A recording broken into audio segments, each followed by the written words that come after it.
Hello everyone, and welcome back to How to Become a Successful Programmer Without a Degree. In this lesson, we're going to talk about how you choose your first programming language. So let's go ahead and look at the details. So there's a few things that you should think about when you're selecting your first programming language to learn. First, we're going to go through the top languages in the market today. So I highly recommend that you choose one of the languages in our top list, particularly one of those in the top 5 if you can. And then we'll go through some criteria that you might want to think about when you're selecting your first language. One thing to keep in mind, when you become a programmer, you're going to program in more than one language. So this lesson really is about where you get your first language and your first start. So let's go ahead and look at the top languages in the market today. So let's go ahead and take a look at the second half from 10 down to 6 of the top programming languages. Coming in at number 10 is TypeScript, which is used in conjunction with Angular development. So if you're going to do client-side development with Angular, TypeScript is a great place to go. Coming in at number 9 is HTML, not really a programming language, but of course is used in conjunction with web development. So if you're going to do web development, HTML is going to be a must for you. Coming in at number 8 is R, which is a statistical and graphics programming language. So if you're interested in statistical programming, R is the way to go. Number 7, JavaScript, used in conjunction with web development, is kind of a staple. So if you're going to do any web development, you should learn some JavaScript. Coming in at number 6 is SQL. This is used in conjunction with relational databases for doing reports and queries, CRUD operations for create, read, update, and delete. So if you're going to do any kind of database programming, SQL is a must. Let's go ahead and look at our next group. Okay, let's take a look at our next group. Coming in at number 5 is Java. Maybe not so heavily used in new projects anymore, but there's tons of Java code out there. And if it's heavily used in your area by organizations around you, definitely one to consider. Number 4, C#, the preferred language of Microsoft, so not going anywhere anytime soon. C# is used with .NET Core and ASP.NET Core development, so actually my favorite language. Coming in at number 3 is C++, a little bit older language, an object-oriented version of C, and still heavily used. Number 2 is C, and I think this is just based on the sheer volume of legacy code. New projects are probably not going to be started with C, but this is a lower level language that's very efficient and very fast. And it's used in embedded applications because of the speed that you can get to.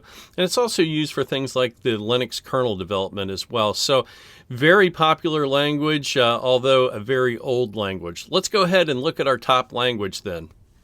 So the number 1 programming language on the list is Python. Number of jobs, 19,000. Average annual salary, $120,000 a year. So Python is heavily used because it's easy to pick up. The syntax is very straightforward, and it's a general purpose language. It has a large body of support with lots of add-ons for it.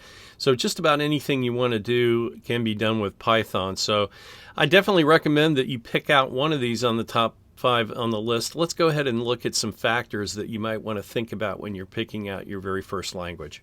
So with all of these choices, where should you start? Well, I recommend starting with one of the top 5 languages like C# or Python. Unless there's a compelling reason, if there's a company that hires tons of programmers in your area and uses a certain kind of language, then that would be a good reason to get aligned with that. Also, once you've learned one language, it's pretty easy to pick up another language. And as I said, you will learn to program in multiple languages as your career as a programmer, and expect things to change. This is an industry where things change continuously, so anticipate change and try to stay on top of that. Also, another tip is concentrate on the type of development you'd like to do. If you're going to do web development, you might want to pick a technology like Angular with TypeScript or C# with ASP.NET Core. Something that, if you're going to go with web development, look at the commonly used packages and perhaps by companies in your area that are hiring and see what kind of tools that they're using. Also, if you want to do mobile development, that might change your choice for a language as well. If you're going to do Android development, native Android development, you can go with Java. If you're going to do back-end development, you might want to use a more classic language like C# or Java or Python that's heavily used in back-end development. Again, you can try to find out if companies in your area are doing back-end development. What kind of platforms are they using? So just some things to consider. And again, don't overthink this. It's just a starting point. You're going to be on a career of learning lots of different programming languages. So let's go ahead and wrap this lesson up. In summary, you'll need to learn more than one programming language, so the starting point is not as critical as you think. Software development requires continuous learning, so keep that in mind as well. The technology, I guarantee you, will change very quickly. Don't overthink. Just concentrate on getting started and getting regular practice.